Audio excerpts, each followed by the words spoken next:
ये कहानी दो ऐसे इंसान के बारे में है जिन्होंने एक छोटे से बच्चे को अपने घर में लाकर रखा, उसे अपना खून पसीना से और अपना प्यार देकर बड़ा किया, उसे इस काबिल बनाया कि दुनिया के सामने सर उठाकर चल सके और जिंदगी जी सके। आज की मेरी कहानी भी कुछ ऐसे ही है। तो चलिए आज की कहानी शुरू करते हैं। साहब बस करिए साहब, आपका कलेजा जल जाएगा। पूरा डिब्बा खत्म करने का इरादा है क्या? रात के 8 बज रहे हैं। उधर मालकिन चुपचाप सोई हुई है, ना कुछ सुन रही है, बस रो रो कर पूरा तकिया भिगा रही है। और इधर आप धुएं पे धुएं छोड़ते जा रहे हो। कुछ तो बोलिए, क्या हुआ है? कहीं झगड़ा तो नहीं हुआ है? चश्मा उतारकर रामू काका के तरफ देखने लगे राम बाबू। आंखों में आंसू भरे हुए थे। अपने दर्द को छुपाते हुए उन्होंने कहा, आप नहीं समझ सकते हो रामू काका। हाँ, पर दर्द बांटने से दर्द कम हो जाता है, ऐसा रामू काका ने कहा। 10 साल से मैं आपके साथ हूँ। नौकर होने के बावजूद आप मुझे इतनी इज्जत से काका कहकर पुकारते हो। बेटा, विदेश जाने के बाद से ही आप, मैं और मालकिन ही इसी घर में रह रहे हैं। इतने दिन से मैं इसी घर में झगड़ा तो दूर, किसी को आज तक रूठते हुए भी नहीं देखा। फिर आज ऐसा क्या हो गया कि आप यहाँ और मालकिन वहाँ? कुछ तो बोलिए साहब, मुझे बहुत चिंता हो रही है। रुमाल में आंसू पोंछते हुए राम बाबू ने कहा, आपको जरूर बताऊंगा। आपसे नहीं कहूंगा तो किससे कहूंगा? इंसान अपनी जिंदगी में कुछ ऐसी गलतियां कर जाती है जिसकी कोई माफी नहीं। रामू काका व्यस्त होकर बोले, थोड़ा खुलकर बताइए, क्या बात है? सांस लेते हुए राम बाबू ने कहा, बैठ जाइए रामू काका। आप कह रहे हो कि मालकिन 2 पहर से रोए जा रहे हैं। रोना तो पड़ेगा, शायद आंसू खत्म हो जाए पर प्रायश्चित नहीं हो पाएगी। आपको तो पता ही है, हमारी शादी को 22 साल हो चुके हैं। जब से हम इसी शहर में आए हुए हैं तब से आप हमारे साथ ही हो। हमारा अपना घर कोलकाता में है। मेरा माता पिता का मैं इकलौता संतान हूँ। 26 साल की उम्र में मैंने नौकरी की। आज मैं एक बड़ा ऑफिसर हूँ, पर उस वक्त मैं एक मामूली सा क्लर्क था। मेरा पापा महज एक किसान थे, पर अच्छे और पढ़े लिखे थे। बहुत खुशी से हमारी जिंदगी गुजर रही थी। 28 साल की उम्र में माधवी हमारे घर में ब्याह कर आई। बड़े धूमधाम से हमारी शादी हुई थी। माधवी के पिता बहुत पैसे वाले थे और माधवी भी बहुत पढ़ी लिखी है। शादी के पहले साल जैसे तैसे कट गया। मैं घर से 200 किलोमीटर की दूरी से नौकरी करता था। शनिवार को घर आ जाता था और सोमवार को लौट जाता था। इसी बीच हमारा बेटा हुआ। तब मैं माधवी की बात मानकर गांव छोड़कर शहर चला आया। पहले तो हफ्ते में, फिर महीनों में और फिर 6 महीनों में एक बार गांव आना जाना होने लगा। इसी बीच बेटा बड़ा भी हो गया। वो इंजीनियरिंग पढ़ेगा, इसीलिए पापा से कहकर गांव के जमीन को मैंने बेच दिया। गांव के घर को बेचकर मैंने शहर में एक नया फ्लैट खरीद लिया। माँ और पापा को भी साथ में यहाँ ले आया। 10-15 दिन तक सब ठीक ठाक था। उसके बाद रोज दफ्तर से लौटकर माधवी से कभी पापा के बारे में तो कभी माँ के बारे में कुछ ना कुछ सुनने लगा। पापा और माँ के पास तो कुछ भी नहीं था। उनका घर, जमीन, सब कुछ तो मैंने पहले ही बेच दिया था। उसके बाद बीवी के बात मानकर अपनी माता पिता को लेकर एक वृद्धाश्रम में छोड़ आया। उसी शहर में रहने से कहीं बदनाम ना हो जाऊं, इसी डर से मैंने वहां का फ्लैट बेचकर यहाँ इसी शहर में चला आया। रामू काका ने कहा, ये सब बात तो ठीक है, पर आज ये सब बातें क्यों? फिर राम बाबू ने कहा, ऑफिसर होकर जब से इसी शहर में आया हूं, तब से आप जानते हैं कि एक समाज सेवा के एक संगठन में माधवी समाज सेविका के रूप में काम कर रही है।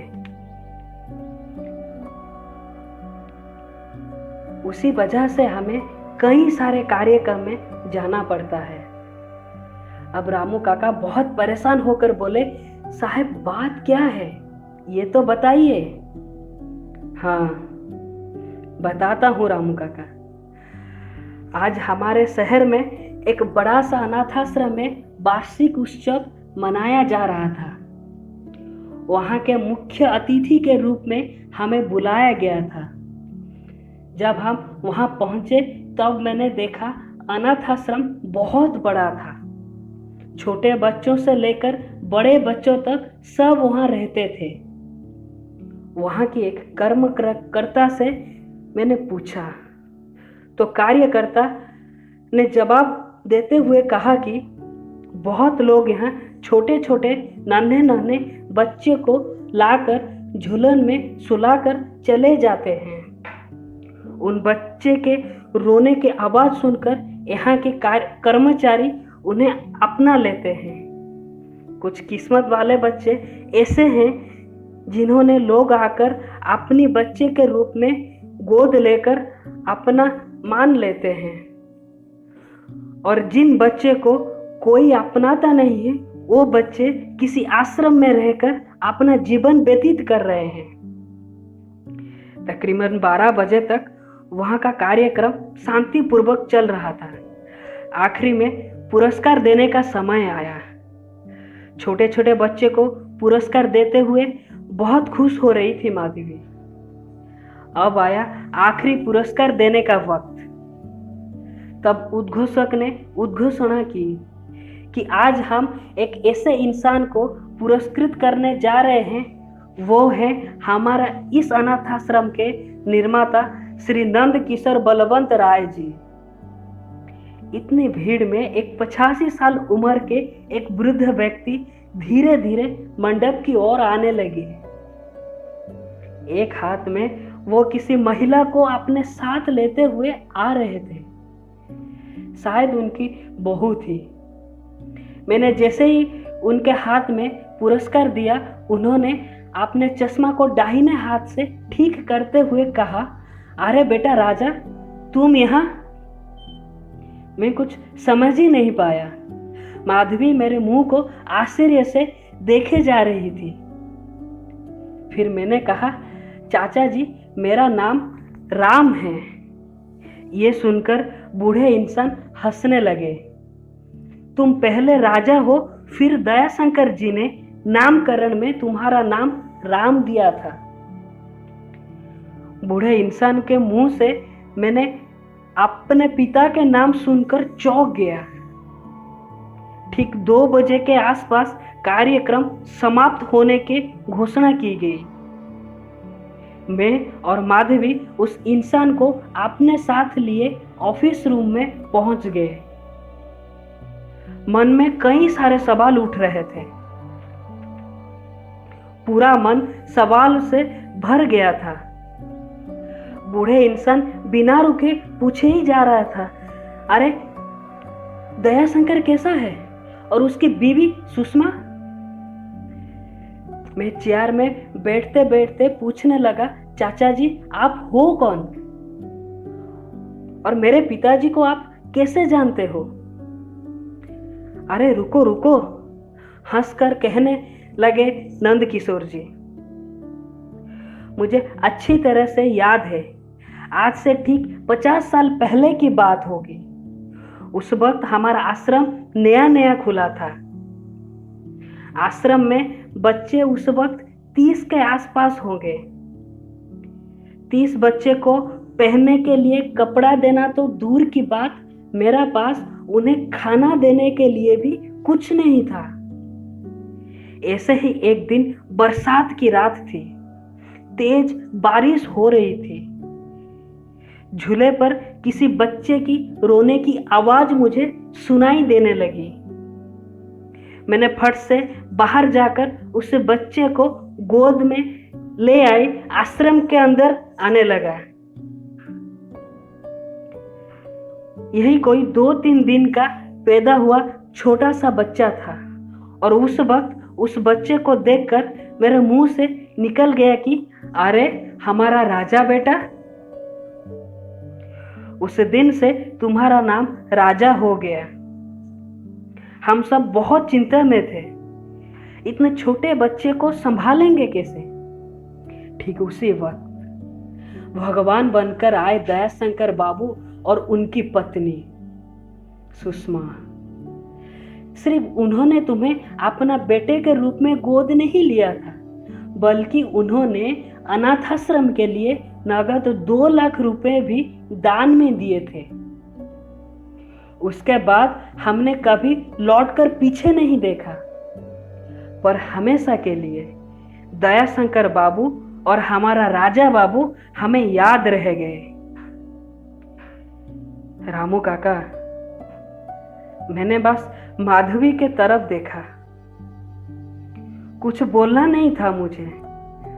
बस मैं उठा और फिर हम दोनों उसी पुराने शहर की ओर चल पड़े।